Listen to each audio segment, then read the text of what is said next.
அன்பானவர்களே, அன்பு வணக்கங்கள். ஒரு அன்பர் ஒரு கேள்வி கேட்டிருக்கிறார்.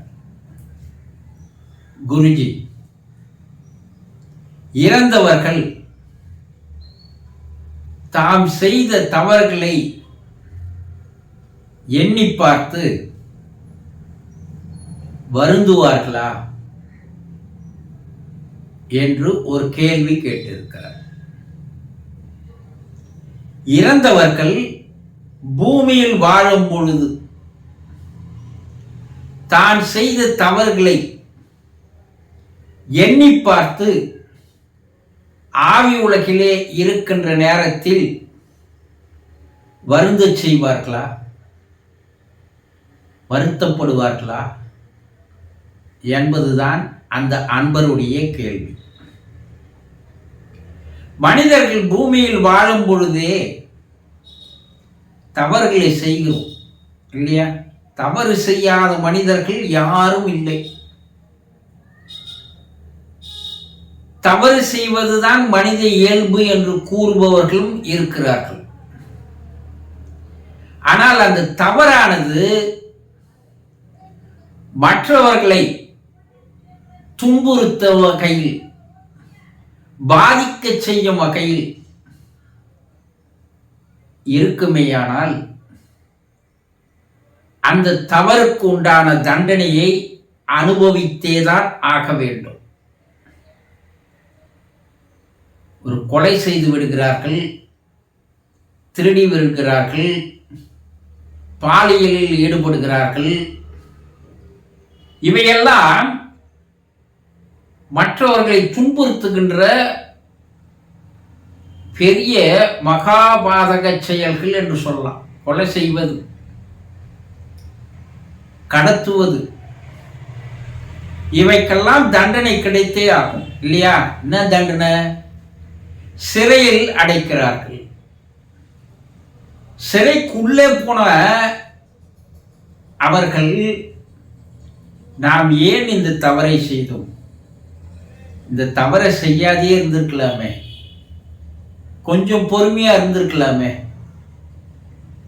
இந்த தவறை செய்து விட்டோமே, இப்போ சிறைக்குள்ளே இருக்கிறோமே என்று தான் சிறையில் இருக்கின்ற தவறு செய்த கைதிகள் எல்லோரும் சிறைக்கு சென்ற பிற்பாடுதான் அந்த செய்த தவறை நினைத்து வருத்தப்படுகிறார்கள், வேதனை அடைகிறார்கள்.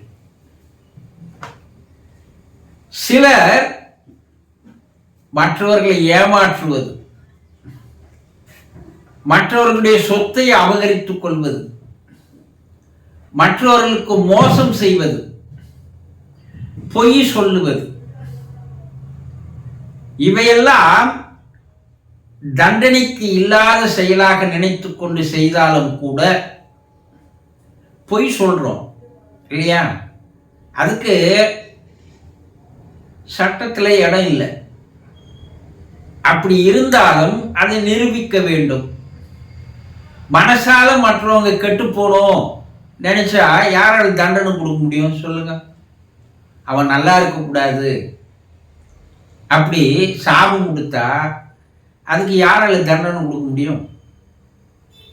இப்படி சமுதாய சட்டத்தில் இருந்து தப்பிக்கின்ற செயல்கள், பேராசை, ஏமாற்றுவது, பொய் சொல்லுவது, இப்படி பல தவறு செய்யணும் இல்லையா? பணத்தை வாங்கி கொண்டு திருப்பி கொடுக்காம இருக்கிறது, மற்றவரை மோசம் செய்வது, இப்படி பல்வேறு செயல்கள். ஆனால் தண்டனைக்குரிய வகையில் செயல்படாமல் அதிலிருந்து தப்பித்துக் கொள்கிறார்கள். நான் சட்டத்தினுடைய தண்டனையிலிருந்து தப்பிச்சிட்டேன், அது யாராலும் நிரூபிக்க முடியாது, சட்டம் இது எனக்கு தண்டனை கொடுக்க முடியாது, அப்படி பேசுறவங்க நிறைய பேர் இருக்கும் இல்லையா? ஆனா இது இவர்கள் பூமியில் இருக்கின்ற சட்டத்திற்கு வேண்டுமானாலும் தப்பித்துக் கொள்ளலாம். ஆனால் இறந்த பின்பு அவர்கள் மேல் உலகம் ஆவி உலகம் யமலோகம் செல்லும் போது இதற்குண்டான ஒட்டுமொத்த தண்டனை அங்கே தரப்படுகிறது. இருண்ட உலகிற்கு செல்கிறார்கள். அதுதான் நரகம்னு சொல்லுவார்கள். அங்கே தண்டனைகளை அனுபவிக்கும் போதுதான் அவர்கள் தம் வாழ்க்கையில் செய்த தவறுகளை எல்லாம் ரிவைண்ட் செய்து பார்க்கிறார்கள். அப்படி பார்க்கும்போது இதை நாம் செய்யாது இருந்திருக்கலாமே, அதனால் தானே நாம் இப்படிப்பட்ட தண்டனையில் இருக்கிறோம், தண்டனையை அனுபவிக்கிறோம் என்று அனைத்து ஆத்மாக்களும் அங்கே வருந்துகிறது, வருத்தப்படுகிறது, வேதனை அடைகிறது, கலங்குகிறது, கண்ணீர் விட்டு கதறி அழுகிறது என்று ஆவி உலகிலே இருக்கின்ற உயர்நிலை ஆன்மாக்கள் பூமியில் இருக்கின்ற அவர்களோடு தொடர்பு கொள்கின்றவர்களிடம் அவைகள் எடுத்து கூறுகிறது. எந்த தவறிலிருந்து தப்பிக்க முடியாது. மற்றவர்களை இங்கே ஏமாற்றலாம், சட்டத்திற்கு உட்படாமல் தப்பிக்கலாம். ஆனால் இந்த மனசாட்சி என்று ஒன்று இருக்கிறது பாரு, அது எப்போ வேலை செய்யுதுன்னா அங்கே போன பிற்பாடு தான் வேலை செய்கிறது. இங்க பூமியில் வாழும்போது மனசாட்சி இல்லாத அரக்கு குணத்தோடு வாழ்கிறார்கள். என்ன, மனைவிக்கு துரோகம் பண்ணுவது, கணவனுக்கு துரோகம் பண்ணுவது, பெற்றவர்களுக்கு துரோகம் பண்ணுவது, நண்பர்களுக்கு உறவினர்களுக்கு துரோகம் பண்ணுவது, இப்படி எல்லாம் இன்றைய உலகிலே சகஜமாக நடைபெறுகிறது இல்லையா? அவர்கள் அப்படி செய்கின்ற எல்லா தண்டனைகளும் சிறு சிறு தண்டனைகளும் கூட, அதற்குண்டான சிறு சிறு தவறுகளுக்கு உண்டான தண்டனைகள் கூட அவர்களுக்கு ஒட்டுமொத்தமாக சேர்த்து அங்கே தரப்படுகிறது. இதைதான் கர்மாக்கள் என்று சொல்கிறார்கள். எவ்வளவுக்கு எவ்வளவு மற்றவர்களுடைய மனதை நோகடித்திருக்கிறோமோ, மற்ற உயிரினங்களை நாம் நோகடித்திருக்கிறோமோ, சாகடித்திருக்கிறோமோ, மற்றவர்களுடைய துன்பத்திற்கு நாம் ஆளாகிறோமோ, மற்றவர்களை எப்படி துன்புறுத்தி பார்த்து சேடிஸ்ட் புத்தியோடு வாழ்கிறோமோ, எப்படி சுயநலத்தோடு வாழ்கிறோமோ, மற்றவர்கள் எக்கேடு கட்டாலும் பரவாயில்லை, தானும் தன்னுடைய குடும்பம் மட்டும் நன்றாக இருக்க வேண்டும் என்று நினைப்போடு வாழ்கிறோமோ, இதற்கெல்லாம் தண்டனைகள் சிறுக சிறுக கணக்கிடப்பட்டு ஒட்டுமொத்தமாக அங்கே தரப்படுகிறது.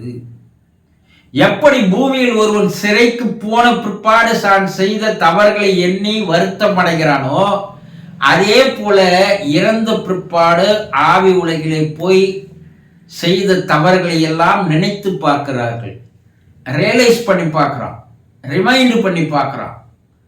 அப்போ இந்த தண்டனை அதற்காக தானே தரப்பட்டிருக்கிறது. செய்யாதே இருந்திருக்கலாமே, இப்படி ஒரு தண்டனை நமக்கு கிடைக்கும் என்று தெரிந்திருந்தால் இந்த தவறுகளை நான் செய்திருக்க மாட்டேனே என்று வருத்தப்படுகிறார்கள், வேதனைப்படுகிறார்கள்.